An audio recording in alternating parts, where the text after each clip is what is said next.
Hello everyone. This video is going to be for chapter 2 lesson 4, which is about conditional biconditional statements and definitions. Now in the previous 3 videos we have seen how to write conditional statements and how also how to write different kinds of definition conditional statements, right? So in this lesson we will be seeing how to write biconditional statements and the definitions. Well, first to start with, we definitely need to know what is a biconditional statement. On the previous lesson, we did learn how to write the converse of a conditional, right? So in this, when you combine a conditional statement and its converse, you create a biconditional statement. So how do you create a biconditional statement? When you add the converse and the conditional statement, you create a biconditional statement. A biconditional statement is a statement that can be written in the form if and only if. So P becomes the hypothesis and Q becomes the conclusion. So P, if and only if Q. This means if P, then Q, and if Q, then P. Now, it's as easy as just add the word if and only if in the sentence. That's all. There is nothing to get confused here. And now I will definitely go on with the lesson. Now this flower has nothing to do with the lesson. It was just beautiful, so I put it there, right? It looks nice. So if you think this looks nice, do give a like for the video, right? So let's see how can we write a biconditional statement. But before that, the biconditional can be written using the words. There are 3 ways to be written. One is using the words if and only if. This is one way of writing it. Another way is just to use IFF if. Now this if is the short form, the abbreviation for if and only if.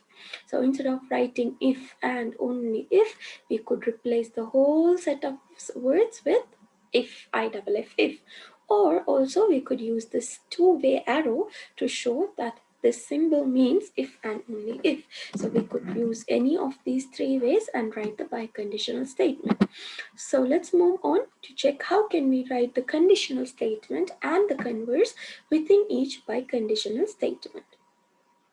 So the biconditional statement, as you can see, they have given 2 angles are congruent if and only if. So this is a biconditional statement because they have used the words if and only if. Their measures are equal. So we have to find the hypothesis and the conclusion. So easy. Just remove these set of words, which is if and only if, and replace the words with if and then. That's all. So let's write the conditional first. For conditional, you're not going to do anything, only you're going to remove this if and only if and put if in front and then in place of that. So how are you going to write the conditional statement? Always, conditional statement starts with the word if. So if 2 angles are congruent, you will delete this whole set of words and replace it with the word then. So if 2 angles are congruent, then their measures are equal. This is how you write the conditional statement. See here, it's written, if 2 angles are congruent, then their measures are equal. Similarly, how do we write the converse? You know that you need to flip the places of the hypothesis and the conclusion. So when you're writing the converse, the hypothesis goes back and the conclusion comes in front. So how am I going to write that? If 2 angle measures are equal, because the sentence is talking about angles.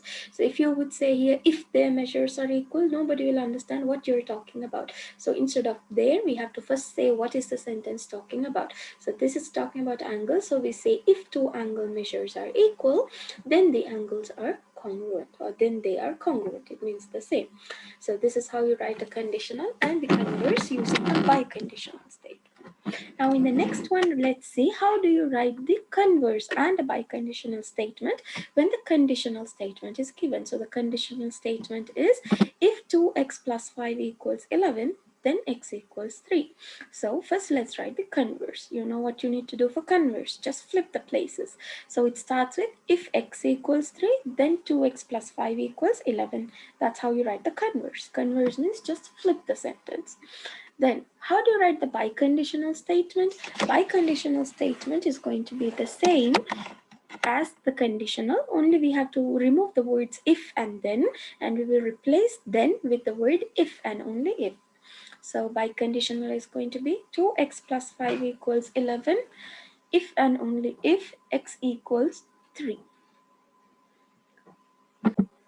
So now that we know how to write conditional statements, we know how to write the converse from a given biconditional statement, and we also know how to write the converse on the biconditional. Let's move ahead and check the answers for these particular questions. Now these are your practice workbook answers, so that comment and let me know whether you got the answers right or not. Right, so the question here is write the conditional statement and converse within each biconditional. So by the biconditional is given, we have to write the conditional and the converse.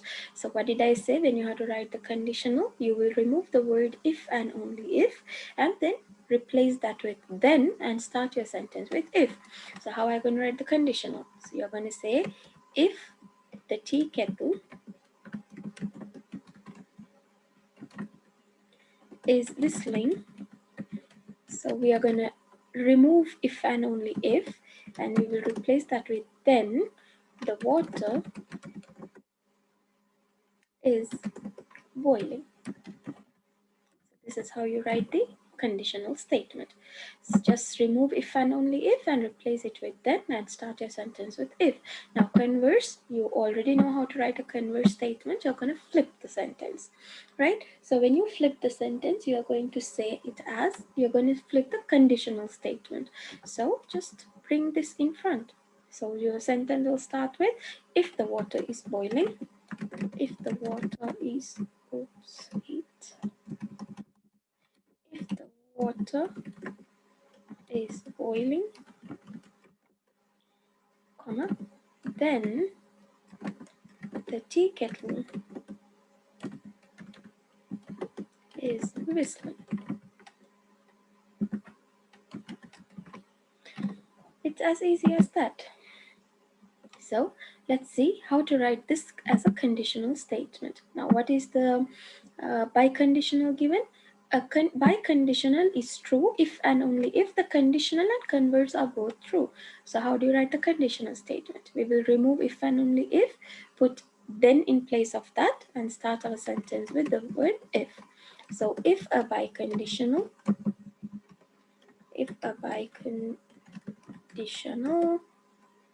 what's the spelling mistake which I'm making? No, it's right. Maybe the computer doesn't. Yes, it doesn't accept it. So let's continue. If a biconditional is true,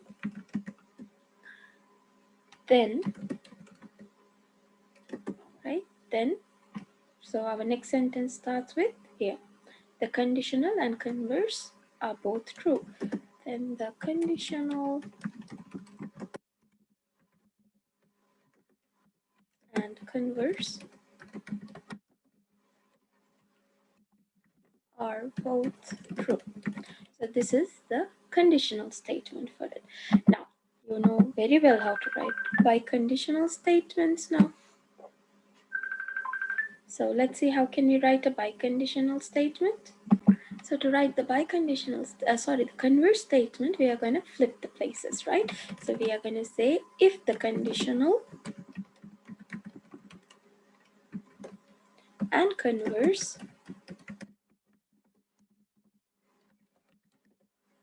are both true, then what happens? The biconditional is true.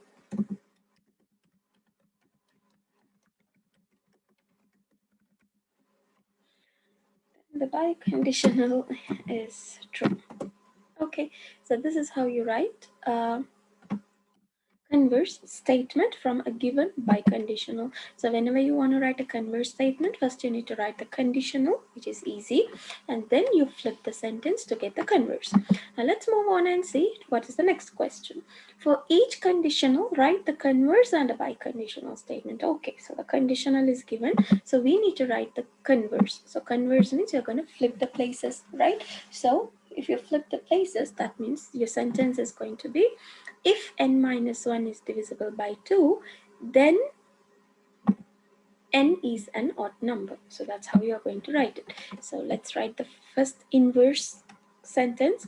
So start with if n minus 1. So you start from here because you are conversing, you are flipping. So if n minus 1 is divisible by 2, then n, what did I type? Then n is an odd number.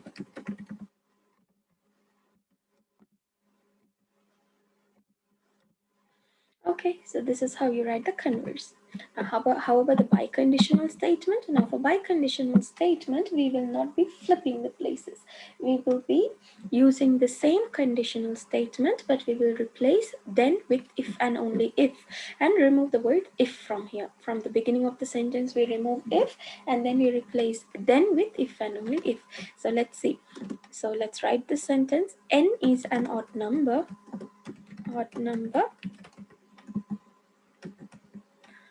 comma, if and only if, or you can even replace if and only if with the word I double F. So first let me write one with if and only if so that you will have an idea how to write the sentence. If and only if n minus 1 is divisible by 2. So this is how you write the biconditional statement. Okay, so if biconditional is, you remove the if from the conditional, replace then with if and only if, or any one of the ways which you could replace if. So let's write the second one. First, let's write the converse of it. So the conditional given is an angle is obtuse when it measures between 90 and 190 degrees and 180 degrees. So what I'm going to do for the converse, you are going to flip the sentence. But here, if you would see that they have not given you if and then. So how are you going to decide how to write the converse? So in such cases, all what you're going to do is you have to read the sentence carefully and then check which is the hypothesis and which is the conclusion. So the sentence says an angle is obtuse. An angle is obtuse. So this is the condition. So if you're writing the conditional, if using the word if, it will be if an angle is obtuse, then it measures between 90 and 180 degrees. So when if and then is not given, this is how you need to reframe the sentence by yourself. So I'll repeat again, how can it be written with the word if and then?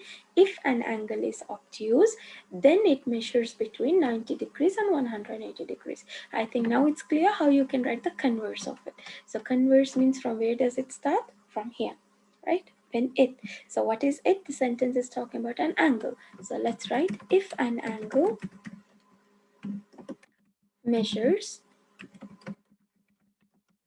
between 90 degrees. Now I do not have this degree sign to write there, so you have to write it. I cannot do it with the keyboard, right? So if an angle measures between 90 and 180 degrees, then then it is obtuse, or you can write then an angle is obtuse. It all means the same, so it doesn't make any difference whether you write it or an angle. So this is how we write the converse. If an angle measures between 90 and 180 degrees, then an angle is obtuse. Now, how do you write the biconditional? Biconditional, you will use the conditional statement. So how are you going to write the conditional statement? I told you, you have to use the word if here and then here. So how will you write it? So for biconditional, we will not be using the words if and then. So simply we will take the conditional statement. An angle is obtuse if and only if. So we will replace the word then, when, with if and only if, right? So when and then, they literally mean the same according to this sentence, right? So an angle is obtuse if and only if, or you can use the abbreviation for if, I double F, if it measures between, if it measures, oh, I'm making many spelling mistakes, measures between 90 and 180 degrees, right? So this is how you write the biconditional statement. Okay, so hopefully you have understood. do some more practice. It's easy, you will understand. And take a piece of paper and write down all the conditions, like how do you write a biconditional statement, how do you write a converse, how do you write the inverse, how do you write the uh, conditional statement. Write down all these in a piece of paper so that you will have all the rules together in one place, so that when you revise or when you study, it becomes easy for you. Okay, so the next one. Determine whether a true biconditional can be written from each conditional statement. If not, give a counter example. Okay, so here now we have to determine whether we can write a true biconditional. So, and then we have to see if it is not true, then we have to give a counter example. By now you must be very familiar what is a counter example. Counter example is an example used to show that the statement is wrong. Okay, so let's write the biconditional. If you're writing the biconditional, how are you going to write? The lamp is unplugged if and only if the bulb does not shine. So first let me write down the biconditional for you, and that let me show you how to, whether you can, how do you write, determine whether it's true or not. So the biconditional is going to be the lamp is unplugged.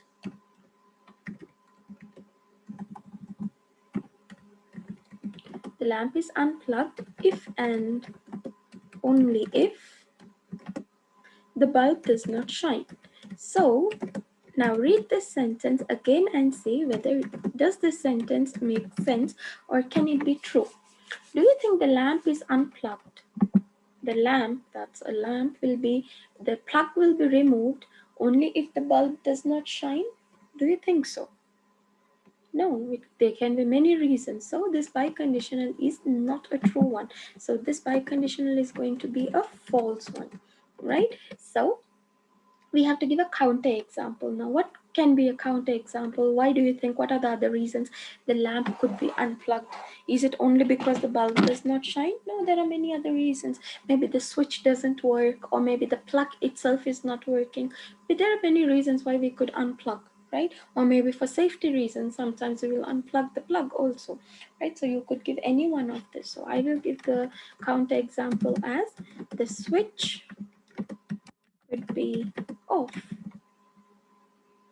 right? So this also could be one of the counter example. It's totally up to you how you want to give the counter example. Not necessarily you have to think the same way, which I think you can give your own examples. Okay, the next one.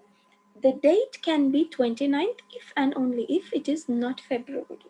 Okay. Let's write the biconditional statement for this first. So the biconditional statement is going to be the date, the biconditional is already given. Okay. Now only we have to see whether we can whether this biconditional is true or not, because it's already written. Here it was not written, that's why I had to write and show you, but here it's already written. Fine. So the date can be 29th if and only if it is not February. Is it true? No, it's not. It's a completely false statement. Why is that it's a completely false statement? Because even in February, there after every 4 years in February there is a day for 29th. So the date can be 29th if and only if it is not February. No, even in February, they after 4 years, that's called the leap year. The year which has 29 days in the month of February is called as a leap year. So this statement is false. So we have to give the counter example. So let me write here the leap year have 29 in the month of, or in February. Let's make it short. Okay, so this is a false statement. It's not that if it is not February, there will be only 29th. Yes, there in more, like after every 4 years, there is a year where we get 29 days in February. So this cannot be a true statement. So there's a false biconditional. This is the counter example because leap years are 29th in February or 29 days in February. Totally up to you how you want to explain. Right, let's move to the next question. Write each definition as a biconditional. Very easy one. How am I going to write the biconditional? You can use the word if, I double F, if and only if, or you could even use the arrow to show. That's all. So let's write this. You're going to write the same thing. A cube is a three-dimensional solid. Now, how do you decide where do you use the word if and only if? When you read the sentence 2-3 times, you will understand that there is a separation point for the sentence. So the separation point for this sentence is from this word with. A cube is a three-dimensional solid. There it stops. So you can separate the sentence in two parts. I think you have studied these in English, right? So a sentence, a compound sentence or a running sentence can be divided in two parts. So a cube is a three-dimensional solid, full stop. It has 6 square faces. This is how you separate sentences in English. But here we need to use the word if and only if. So if and only if it has 6 square faces. 6 square faces. Okay, so this is how you write a biconditional statement.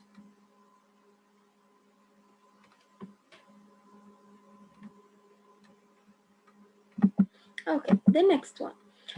Tanya claims that the definition of doofus.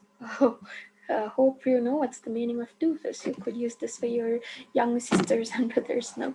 Doofus is another word for stupid. So Tanya claims that the definition of doofus is her younger brother. So first of all, you need to know what the sentence is talking about. So the sentence is talking about a person, right? Her younger brother. So let's start with the word a person. A person. Okay. A person is what? A person is a doofus.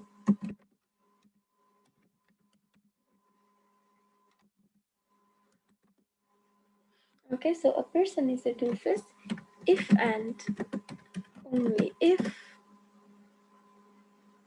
he is Tanya's younger brother.